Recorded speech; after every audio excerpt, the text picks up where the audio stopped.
Lëvizja e mjeteve të tonazhit të rënd në mes të ditës në rrugët kryesore të qytetit vijon të mbetet një problem serioz për sigurinë rrugore.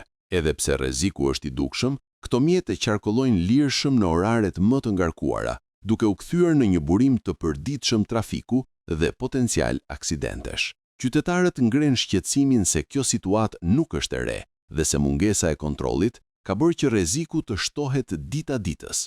Sipas tyre, prania e kamioneve, autobotëve dhe mjeteve të tjera të rënda në rrugë të mbipopulluara krijon kushte të pasigurta, sidomos për drejtuesit e mjeteve të vogla dhe motorcikletave.